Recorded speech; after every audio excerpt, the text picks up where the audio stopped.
Hi there folks, it's James Marley here, co-founder at Livewire Markets, and markets are having a great old time. The party is in full swing. I'm joined today by Dr. Philip Hofflin, Portfolio Manager at Lazard Asset Management, and he's been around for quite a long time, recalls some of the moments when the party ended. So today we're going to be talking about some of the similarities between prior frothy markets and some of the opportunities that Phil's been finding in amongst this. Phil, thanks for coming to Livewire. Great to have a chat, and looking forward to our conversation today. Yeah, pleasure to be as always, James. Now, as I said, markets are running hot right now. You talked about momentum in markets in December. Where are we now with regards to momentum, and what are some of the things that are catching your eye in markets? Yes, look, clearly we are in a major market boom, right? The US market has now doubled in 3 years. That's not a normal rate of capital gain, obviously. And you look at the numbers, there are lots I could talk about, but let me just focus on one for the US. The cycle-adjusted P is back on 40 times. That's a 199 percentile reading, so only 1% of times has been more expensive, and that was basically around the peak of the dotcom bubble 25 years ago. And back then, there was a lot of talk about the two-tiered market, as it was called, old economy bad, new economy good.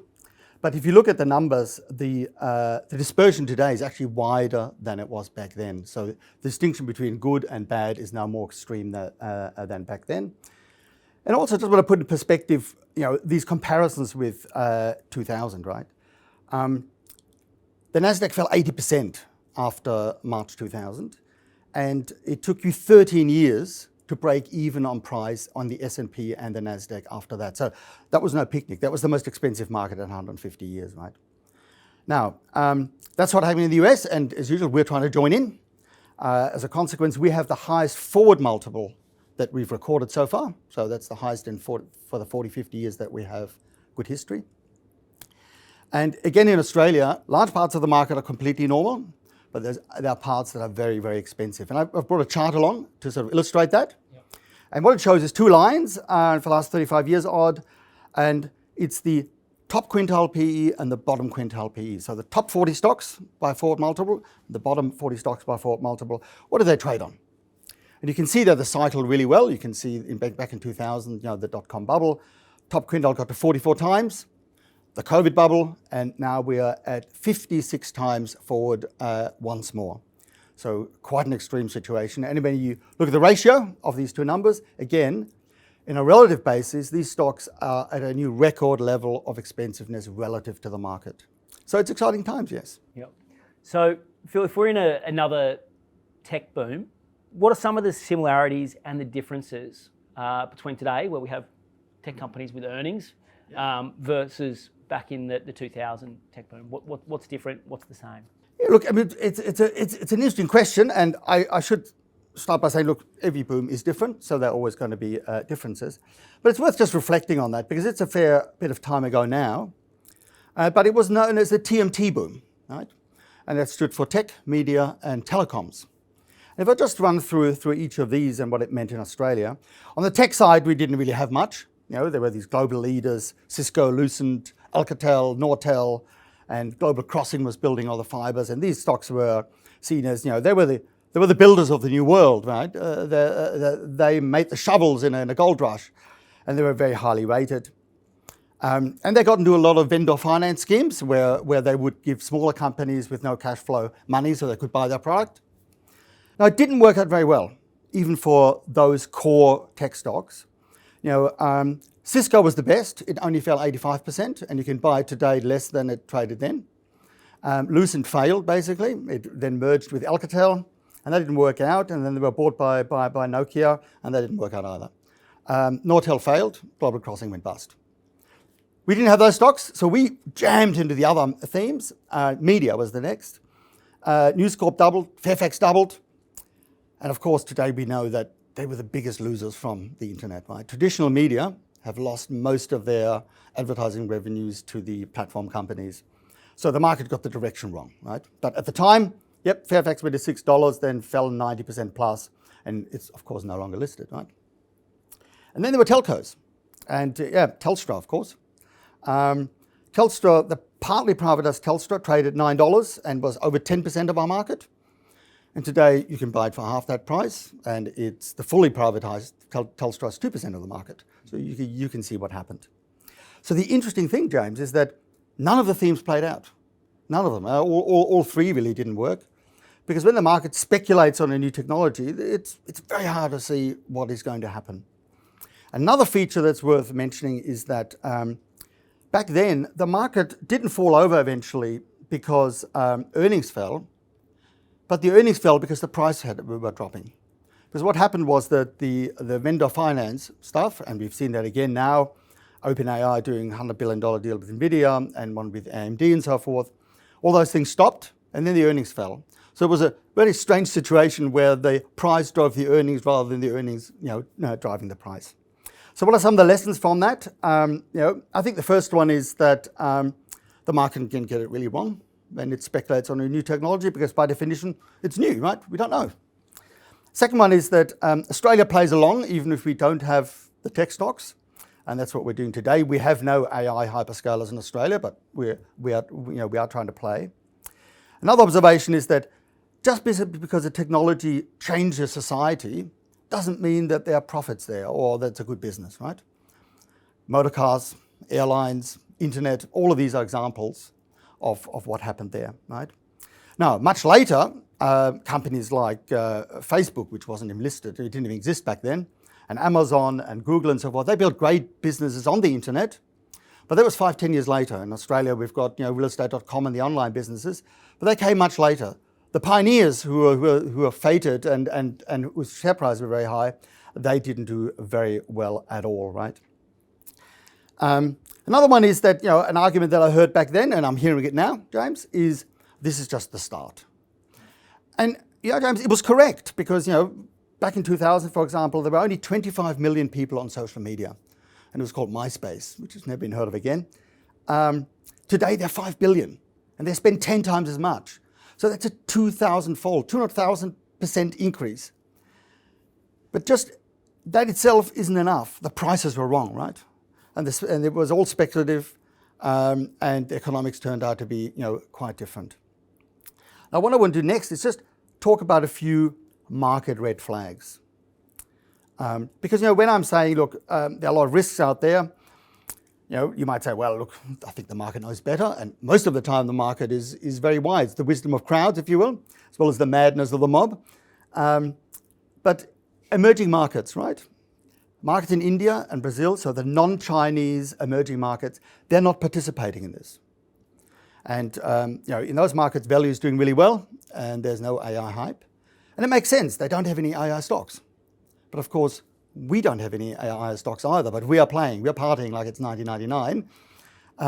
So there's a disconnect. One of those two stock markets is correct. Another red flag to me is that in the US, they have a lot of very bespoke indices. And one of them is a SaaS index. And that underperformed in 24, and it's also underperforming the S&P in 25. But on the other hand, there is an AI index that's going through the roof, right?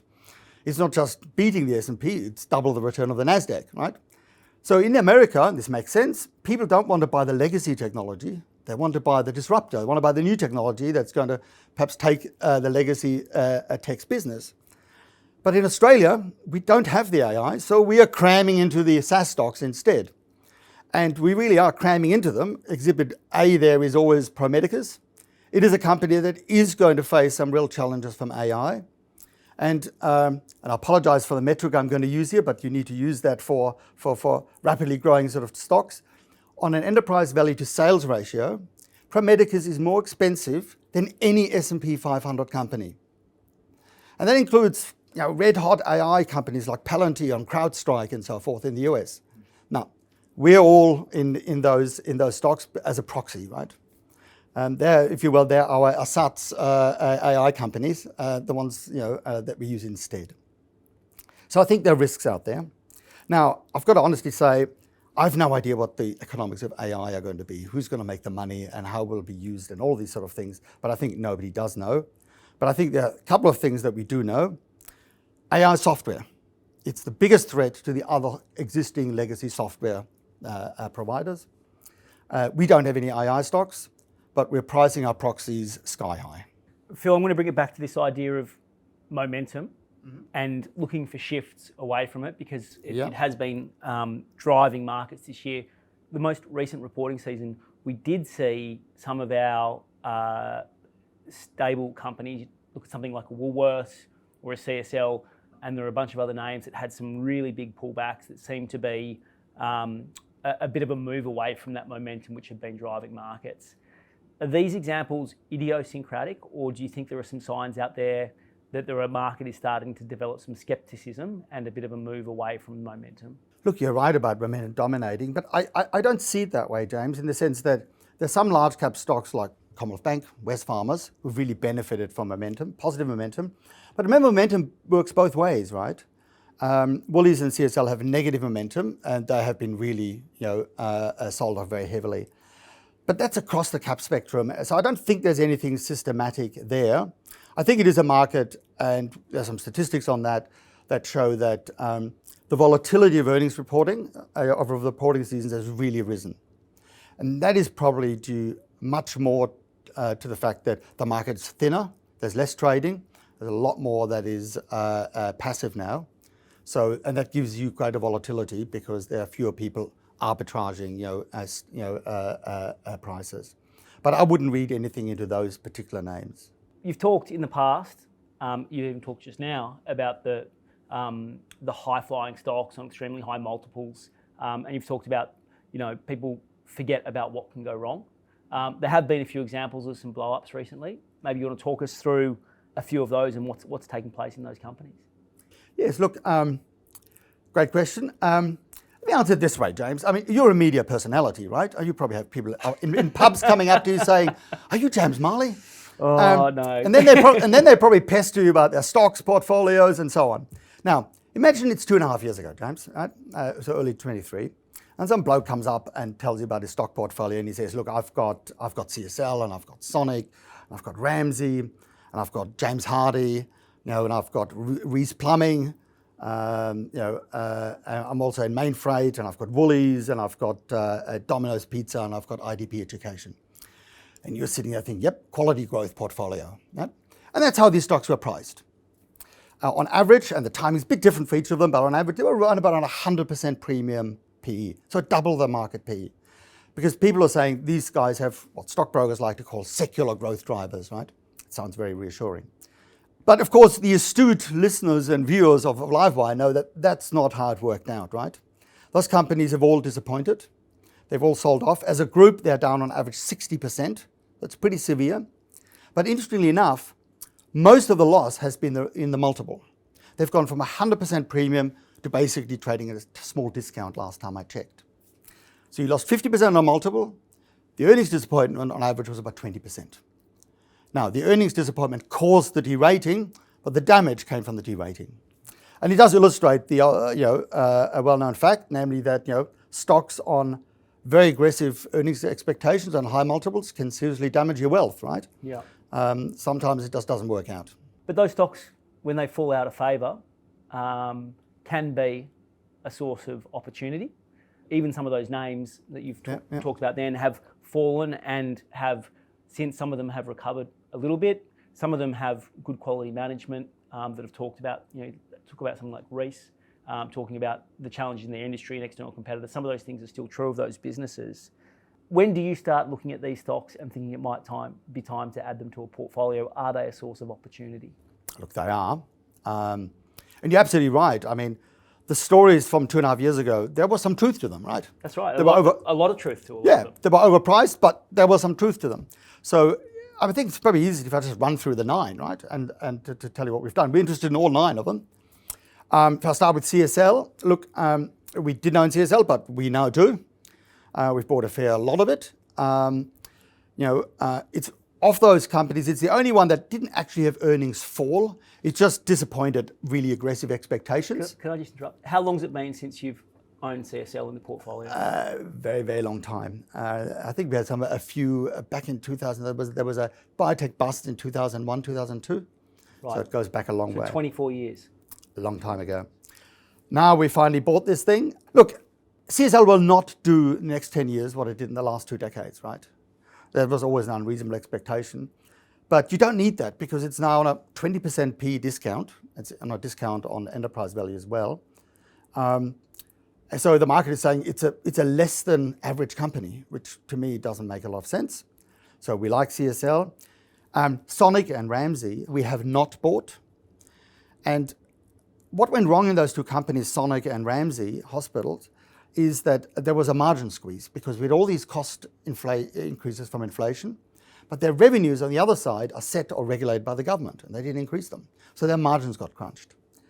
Now, hopefully that inflation push is over, but we're very worried about some wage cases in front of the Fair Work Commission. These are the so-called gender-based wage cases that the government is promoting. And they would result in big wage increases for nurses and phlebotomists. So that could be a second wave of margin pressure for these companies. So we are watching them and watching the developments very closely, but we're not there. James Hardie, we haven't bought yet. The question there is really about the basic thesis in James Hardie, which is market share gain in the US. And increasingly, there's some numbers that suggest perhaps that has exhausted itself. We're not in Reece. The US is a complete debacle. And there is a risk that they've now, for the first time in a long while, have a competent domestic competitor. Now, we don't know that yet, but there's a risk of that. Mainfreight, we have bought. Now, this is an interesting company because most people probably don't know about it. New Zealand listed, right? Correct. Now, a couple of years ago, I was on Livewire, and you had one of these questions. I can't remember whether it was you, James. Which stock of you was admired? And I always thought, I wish I could buy this, but it's really expensive. And because I didn't want to say yes, CSL and Cochlear like everybody else, I thought, Mainfreight. Now, it's a logistics business in Australia now also as well as New Zealand globally. They've suffered from the New Zealand recession and the global trade disruptions. But again, completely derated, the management are in place, and their long-run track record is just impeccable. Their execution has just been phenomenal. So we've bought that one. Woolies, well, you mentioned it earlier, been dealt with very harshly. We're on Coles, which has done very well. But just after the results now, we've actually started buying some Woolies. And unrelated to that, but again, driven by price and valuation, we've been selling Coles. Now, we're aware of the fact this is a big ship to turn, right? When a big business like that heads in the wrong direction, it's hard to turn. But the valuations are now skewed towards Woolies side. And then we get to the two really spicy ones, right? There's Domino's first. Bit of pepperoni on the pizza. Yeah, a bit of pepperoni on the pizza, but it's looking a bit bare at the moment. This stock peaked at $165, and then it halved to 80, and then it halved to 40. We got involved in the 30s, and it halved to 20. It's at 13, so it's down more than 90%. So we were too early. It's now a completely bombed out valuation. It's sort of scraping at single digits on everybody thinking things are going to go wrong. So we like it at these prices. And then the last one is IDP Education. And in contrast, our timing there's been absolutely perfect. Stock was at peak 40, 30, 20, 10, 5. And then the last warning in early June, the stock price fell to $3.60 odd, and we bought. It's already up 80% since then. So sometimes luck's on your side, sometimes it isn't. But that's another one that we have bought. So in summary, we've bought 5 out of the 9, but we're watching the other 4 very carefully because, again, there's always some truth to the stories. And when the valuations stack up, we will be happy to buy them, but we're still watching those. A question just on valuations for defensive stocks more broadly, which is kind of an area where you're looking at, and we've talked about valuations going up at the top end. In the defensive part of the market, are valuations also increasing? Are they staying stable, or are they actually contracting? Is there like a jaws happening? Look, the main jaws is between price momentum and the thematic, the tech type of theme, and the rest of the market. But when you talk about factors, momentum is dominated. Late in a momentum run, the opposite factor to momentum becomes value, because it's so the opposite. So value's done poorly over the last 20 months, but low risk, low beta has done poorly. And interestingly enough, quality is also started to underperform, because again, in a more speculative market, quality isn't what people look at. So we're in the strange situation that quality companies with defensive earnings on high dividend yields and good earnings yields are underperforming. They are mostly, though, just stagnating rather than outright falling. So there are some examples like Woolworths and CSL, but mostly overall, I think as a group, they're mostly becalmed, while some of the exciting stocks are going through the roof. Right? Stratospheric. Yeah. Yep.